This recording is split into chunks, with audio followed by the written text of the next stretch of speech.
frugívoros.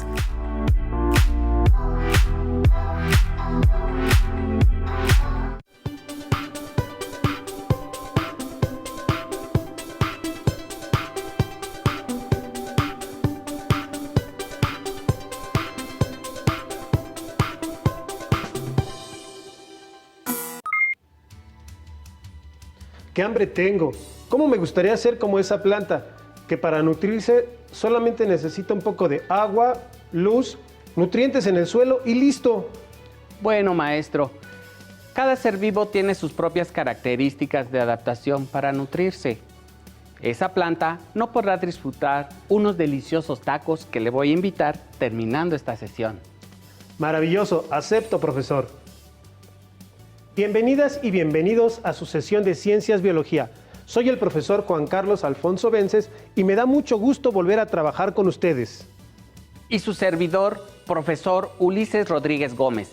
Y estamos muy contentos de continuar construyendo aprendizajes junto a ustedes. Hoy seguiremos estudiando el aprendizaje esperado, compara la diversidad de formas de nutrición, relación con el medio y reproducción, e identifica que son el resultado de la evolución.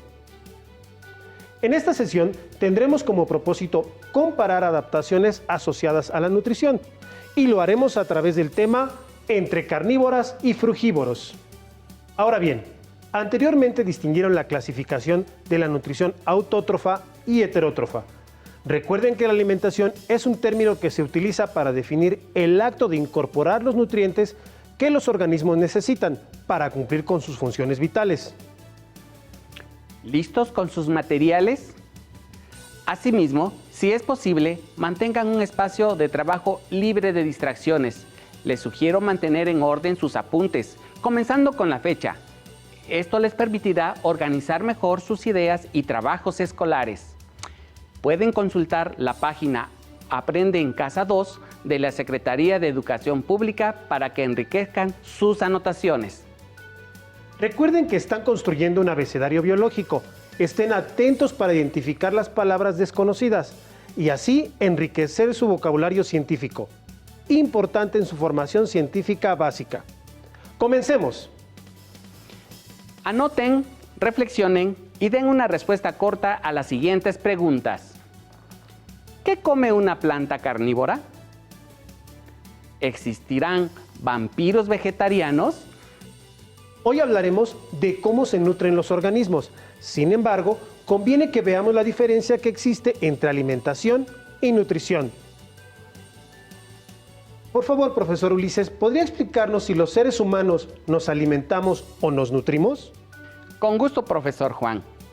Apoyaré mi explicación con la siguiente tabla en la que he precisado en qué consiste cada concepto.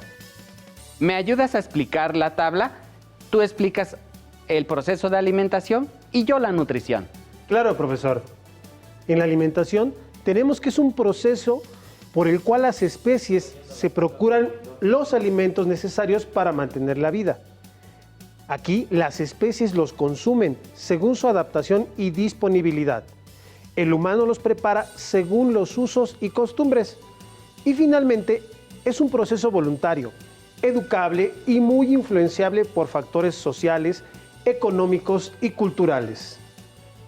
Mientras que en la nutrición es un conjunto de procesos por los cuales los organismos digieren, absorben, transforman, utilizan y eliminan las sustancias nutritivas. Asimismo, procesan los nutrientes que se obtienen de los alimentos.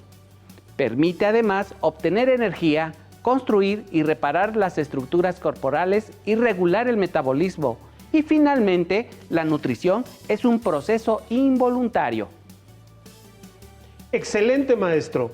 Entonces, nos alimentamos y nutrimos. Aunque no es lo mismo, existe una relación muy estrecha entre los dos procesos. Analicen y reflexionen esta información. Ahora, observen el siguiente video que menciona cómo se alimenta una planta carnívora. Quizá cuando te hablan de plantas carnívoras, te viene a la mente aquellas imágenes sobre especies aterradoras de gran tamaño que devoran a personas y animales. Pero esto solo sucede en películas, novelas o leyendas. En realidad, las plantas carnívoras son insectívoras, es decir, se alimentan de pequeños insectos como hormigas, mosquitos, polillas y mariposas. Aunque existen algunas que atrapan animales como gusanos, crías de roedores pequeños y escorpiones. De esta manera, complementan su alimentación y, al igual que todas las plantas, tienen la capacidad de fabricar su propio alimento. Las plantas carnívoras suelen habitar en un tipo de pantano llamado túrbera, en laderas de piedra caliza y en otros lugares escasos en nutrimentos, particularmente de nitrógeno.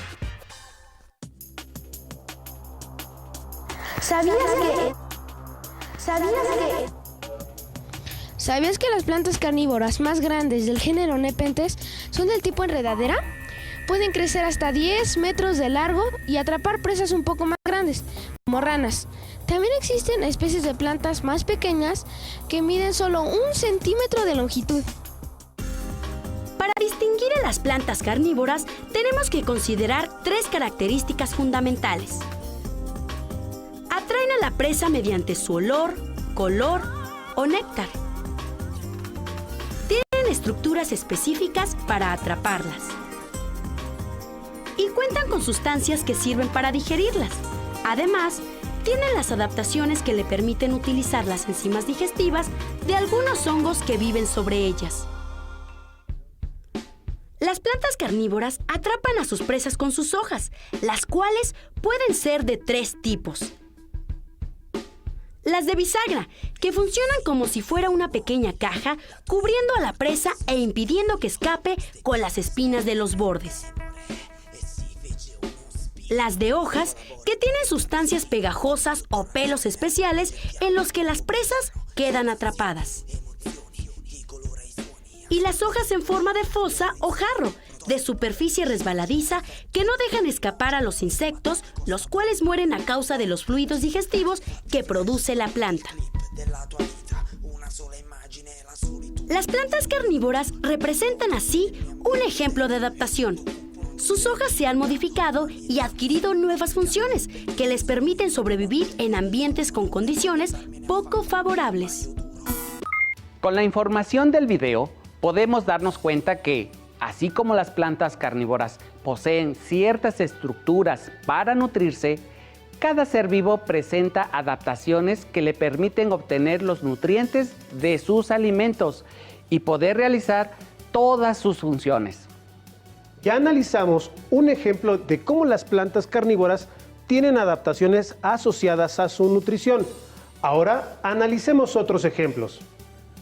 Algunos de ustedes que tienen en casa pequeños acompañantes, como los felinos, saben que con sus garras destruyen los muebles, pero esto lo hacen para afilarlas y limpiarlas, con la finalidad de que estén listas para el momento de atrapar a sus presas. Profesor Ulises, ¿qué más les dices a nuestros estudiantes sobre los gatos domésticos? Sí, profesor Juan. Como los leones, tigres y guepardos, también los gatos domésticos son carnívoros. Comparten las características que han puesto a sus parientes salvajes en lo alto de la cadena alimenticia. Investigaciones de la Universidad Nacional Autónoma de México apuntan a una especie de felino como antepasado común de los gatos domésticos, el gato salvaje africano. El instinto de caza es una característica arraigada en el gato. Algunos de ellos intenta cazar todo lo que se mueva, incluyendo objetos inanimados. Morder y rasgar forma parte del instinto de caza de un felino. Les invitamos a analizar cuál es el uso que le dan a sus colmillos para alimentarse, cuando no depende de nosotros su alimentación, así como la de sus primos los tigres. Deseamos haber despertado su curiosidad para saber cómo se alimentan algunos seres vivos como los felinos. Incluso si tienen alguna mascota, pueden investigar sobre su alimentación correcta. Les recomendamos pedir opinión y consultar especialistas en su cuidado. Hablemos de cómo logran alimentarse otros seres vivos para sobrevivir a distintos ambientes, a diferencia de Sagan. ¿Sagan? ¿Quién es Sagan, profesor? Perdón, profesor. Sagan es mi gato. Le llamé así en honor a Carl Edward Sagan, un astrónomo, astrofísico, cosmólogo, astrobiólogo y escritor, además de divulgador científico. Yo alimento a mi gato Sagan. Sin embargo, analizaremos las adaptaciones que presentan los organismos para lograr nutrirse por sí mismos. Maestro, nuestras alumnas y alumnos recordarán qué es una adaptación. En sesiones anteriores ya han revisado este concepto, pero lo retomaremos nuevamente. La adaptación es el proceso evolutivo por el cual las especies se acoplan y ajustan al medio en el que viven. Así, es el conjunto de rasgos que favorecen la supervivencia y reproducción en un grupo de seres vivos. Entonces, gracias a la evolución, los seres vivos presentan diversas formas de nutrirse.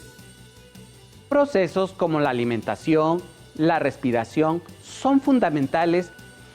Debido a que los organismos han evolucionado, se han desarrollado una multitud de formas, estructuras, estrategias para nutrirse. Algunas de ellas muy sorprendentes, por ejemplo, plantas que comen animales. No se alarme, profesor. Mejor dicho, animales como insectos, tal como lo observamos en el video al inicio de la sesión. Hay organismos que esperan pacientemente a sus presas, como las tarántulas. Otras las persiguen, por ejemplo, las chitas. Unas más las arrebatan a otros por la fuerza, como las hienas. También existen hembras que salen a cazar, por ejemplo, tenemos a las leonas. Y además, depende del ambiente en el que se encuentren los organismos.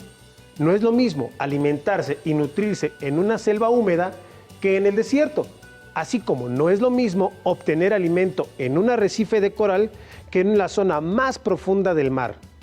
En todo caso, nutrirse es una necesidad vital. Por lo tanto, los seres vivos se han adaptado a diversas maneras para cumplir con la necesidad de alimentarse para nutrirse. Recuerden que estas adaptaciones se han clasificado en fisiológicas, morfológicas y de comportamiento. Así es, las adaptaciones fisiológicas están relacionadas con el funcionamiento de las células, tejidos, órganos de los seres vivos. Por ejemplo, el veneno que usan algunos depredadores con el fin de inmovilizar y devorar a sus presas. Las adaptaciones morfológicas se desarrollan en la estructura del cuerpo, dándole diferente fisonomía a cada organismo. Son estructuras cuyas formas y apariencias se relacionan con las interacciones en el medio y con otros seres vivos. Por ejemplo, las trompas y colmillos.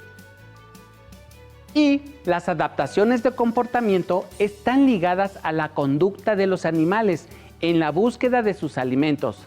Se trata de comportamientos que pueden asociarse a la competencia o a la exposición a riesgos. Por ejemplo, los peces que nadan en grupo o cardumen para evadir a sus depredadores, o los lobos que cazan en grupo o manada. ¿Qué otros comportamientos, estructuras o funciones reconocen en los seres vivos? Con ayuda de su libro de texto u otras fuentes que tengan a la mano, elaboren un cuadro en el que clasifiquen los tipos de adaptación asociadas a la nutrición. ¿Cuántas? ¿Cuántas? Las que encuentren. No se limiten. Les ayudamos con una propuesta de cuadro de doble entrada para que ordenen su información. Agreguen imágenes y sorprendan a su maestra o maestro.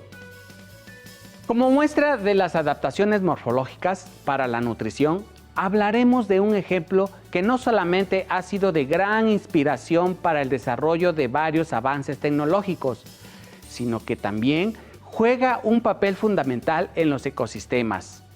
Pongan atención e identifiquen de qué organismo se trata. Estos seres tienen la capacidad de hacer una representación de su entorno cercano, aproximadamente 5 metros a su alrededor. Navegan y buscan su alimento en distintos ambientes, emiten, reciben y procesan con gran eficacia señales ultrasónicas, es decir, sonidos que nosotros los humanos no podemos escuchar, permitiéndoles localizar su alimento. ¿Se imaginan de quiénes les hablo? En efecto, me refiero a los murciélagos. Estos animales presentan una gran diversidad, llegando a más de 1.300 especies distribuidas en todo el mundo, y han desarrollado distintas estrategias que los han llevado a especializarse en ciertas presas, lo que les permite aumentar la eficacia, ahorrando energía para desarrollar otras funciones, entre ellas la reproducción, lo que incrementa las posibilidades de perpetuarse a la siguiente generación. Estos mamíferos, sí, mamíferos, se ubican en el orden de los quirópteros, que incluyen a los zorros voladores. Se dividen en diferentes grupos de acuerdo a su alimentación. Encontramos frugívoros, se alimenta principalmente de frutas y algunos también consumen néctar y polen. Insectívoros, cazan diferentes tipos de insectos. Nectarívoro, ingiere néctar y polen. Carnívoro, consume carne, peces, anfibios, reptiles, pájaros y pequeños mamíferos. Hematófagos, su afinidad es con la sangre y libera anticoagulantes para poder lamer su alimento. Esto ha dado pie a muchas leyendas de seres terroríficos, principalmente en la literatura y el cine, pero en realidad suele lamer sangre de las patas de ciertos animales en pequeñas cantidades sin causarles un daño realmente grave, a menos que lo hagan de manera constante. También puede ocurrir que les transmita alguna infección o enfermedad.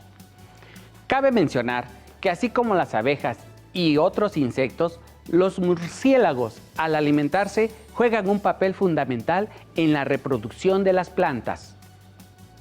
Entonces, hay una gran diferencia entre un murciélago que se alimenta de sangre y otro que lo hace de néctar de las flores. Sin embargo, no olviden que todos los seres vivos juegan un importante papel en los ecosistemas. Tenemos la responsabilidad de respetarles y cuidarles, tal y como cuidamos de nuestra salud. Recuerden lo que estudiaron en la sesión Importancia ética de la biodiversidad. Así es, profesor Juan.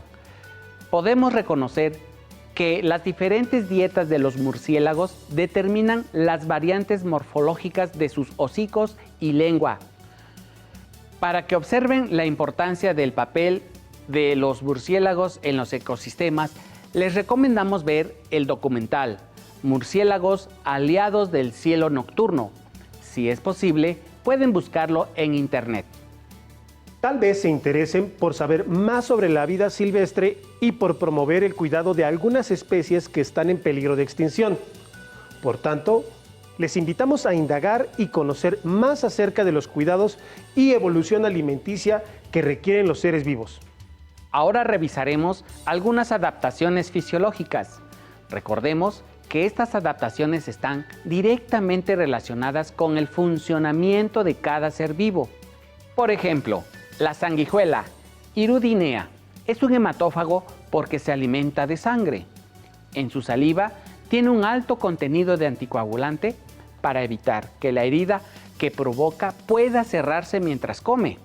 Estos ejemplares están adaptados para sobrevivir en el agua dulce, por lo que los podemos encontrar en ríos, lagos o lagunas. Algunos tratamientos médicos pueden aprovechar estas características para aumentar la circulación en injertos de piel y diversas cirugías.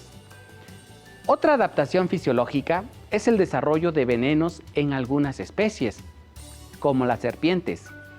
En México existen alrededor de 580 especies y contamos con las más venenosas de toda América.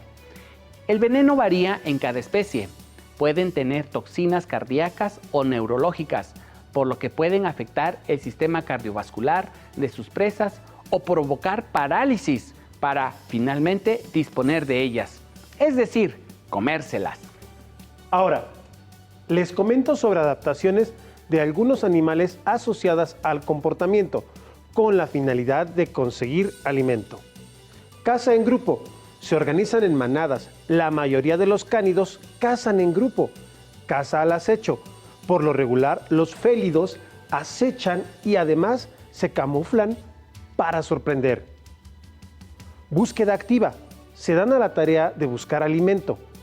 Respecto al comportamiento territorial, los cocodrilos son un buen ejemplo. Generalmente se alimentan de lo que llegue a su territorio, esperando pacientemente. Por otro lado, existen especies que almacenan alimento en época de abundancia y resguardan en la temporada de escasez, como las hormigas. Pero la nutrición es fundamental para todos los grupos de organismos. Citaremos algunos ejemplos. Las amebas son organismos unicelulares que desarrollan prolongaciones de su misma membrana celular, llamadas pseudópodos, que envuelven su alimento para almacenarlo y posteriormente digerirlo. Las bacterias, como la Escherichia coli, han desarrollado rasgos específicos para sobrevivir dentro de nuestro cuerpo. Son capaces de generar enzimas, un tipo de proteínas que facilitan la digestión de nutrientes, principalmente derivados del carbono como la glucosa. Los hongos son organismos heterótrofos y establecen 3 tipos de relación con otros organismos para alimentarse. Hablemos de ellas. Los saprófitos digieren el cuerpo de organismos muertos. Los parásitos se alimentan de organismos vivos y provocan enfermedades a su huésped. Los simbióticos establecen una relación que beneficia a ambos organismos. ¿Recuerdan su clase de las super tortugas y los super pinzones con la maestra Ana Gabriela? En esa sesión, ella habló de la selección natural a la que han estado sujetas estas aves y tortugas en función de la disponibilidad de alimento y sus adaptaciones para aprovecharlo. El conocimiento de las adaptaciones asociadas a la nutrición nos permite también entender las relaciones que se establecen entre los seres vivos, tal y como verán en el siguiente video. ¿Sabías que los animales ayudan en la reproducción de las plantas? ¿Te gustaría saber cómo ocurre esto? ¡Vamos a conocerlo! La reproducción de las plantas con flores depende de animales como insectos, gusanos, algunas aves y mamíferos. Ellos llevan el polen de los órganos vegetales masculinos a los femeninos. A este proceso se le llama polinización. Pero, ¿cómo logran los animales polinizar las plantas? Los animales pueden polinizar gracias a que han desarrollado adaptaciones para alimentarse de las plantas con flores, como extremidades peludas, lenguas o picos muy largos. Cabe resaltar que, a su vez, las flores han desarrollado colores, olores y formas que atraen a los animales, y además de eso, ofrecen un delicioso néctar. Es un buen intercambio simbiótico, ¿no crees? Así que mientras un colibrí recoge el alimento de una flor, un mono come los tallos de las flores. Un murciélago se acerca a un cepillo pegajoso para tomar el néctar y una babosa se arrastra devorando poco a poco una flor. El polen se pega en diferentes partes de sus cuerpos para ser trasladado a otra flor. Para que nos quede más claro este proceso de la polinización, veamos algunos ejemplos. ¿Has visto la lengua de una mariposa? Es tan larga que no podrás creerlo. Es así de larga para que pueda alcanzar el néctar del interior de las flores. Observa, mientras se alimenta, sus patitas y su cabeza se llenan de polen. Y cuando llega a otra flor, en ella deja el polen que traía en su cabeza y sus patitas. Después de esto, seguro que nacerán semillas que darán lugar a nuevas plantas con flores. Pero si quieres ver algo más sorprendente, te invito a ver la relación nocturna de los murciélagos con las flores. Este es un murciélago nectarívoro y, como cada noche, busca su cena. Para localizarla, emite chasquidos agudos con su lengua durante su vuelo. Este sonido choca en la planta de la especie Margravia evenea y le proporciona información precisa sobre el tamaño, la forma y la ubicación de la planta. Entonces, el murciélago se lanza veloz hacia las flores en fase masculina. Introduce la cabeza en la abertura de la flor, engancha los pulgares en la base del pétalo, pliega la cola y levanta rápidamente los pies. Introduce su hocico en la hendidura, de donde, por cierto, sale un olor a ajo. Su larga lengua dispara un interruptor oculto que abre la quilla de la flor. Mientras el murciélago lame el néctar, el polen cae en el diminuto trasero del animal. Al terminar de comer, el murciélago visita otros cientos de flores. Sin duda, esta relación muestra los principios fundamentales de la vida, es decir, la supervivencia y la reproducción. Varios animales se han adaptado para alcanzar su alimento dentro de las flores. A su vez, las flores aprovechan a los animales para ser polinizadas y reproducirse. Gracias a este mecanismo, nosotros podemos obtener alimentos como las frutas y las verduras que son esenciales para nuestra nutrición. La próxima vez que observes a una babosa, abeja, mariposa, colibrí o murciélago, ¿crees que podrás identificar las características que les permiten contribuir al proceso de polinización? ¿Pudieron identificar las relaciones? Justamente las estructuras que utilizan las especies para alimentarse, como la espiritrompa de la mariposa, que es su aparato bucal con forma de tubo que puede alargar y enrollar para chupar el néctar de las flores. Es lo que permite establecer relaciones. Todas estas adaptaciones están asociadas a la nutrición y favorecen relaciones diversas con los organismos con los que interactúan, como la reproducción. Ahora identifiquemos el concepto que agregarán a su abecedario biológico. Esta vez lo haremos con el clásico juego del ahorcado. ¿Jugamos? Les regalamos una vocal y una consonante. A, No, B, tampoco. O, Muy bien, y doble. Z, Falso. F, Excelente. G. Muy bien. Ahora les daremos un tiempo para que traten de adivinarla. Bien hecho. Se trata de frugívoro. Pueden acudir a su libro de texto para obtener la definición y agregarla al espacio correspondiente de su abecedario biológico. También les sugerimos agregar el concepto carnívora. Ahora los retamos a que relacionen algunas estrategias que utilizan las especies para nutrirse con el tipo de alimentación y escriban un ejemplo de cada uno. Para ello copien en su cuaderno la siguiente plantilla. Seleccionen una de las características que encuentran en el recuadro y colóquenla en el óvalo y escriban un representante en el espacio que corresponda. Ejemplo, tomemos una palabra, colmillos. Busco colmillos, ¿a qué representante le puede quedar esa adaptación? Ah, sí, ya lo encontré, carnívoros. Y abajo podríamos poner como ejemplo un león, un tigre, un lobo. Ahora, continúa con las demás, por favor.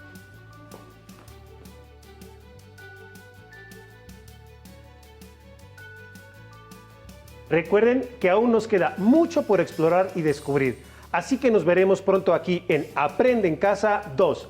Soy el profesor Juan Carlos Alfonso Vences y yo, el profesor Ulises Rodríguez Gómez. Espero que hayan aprendido mucho y nos vemos próximamente.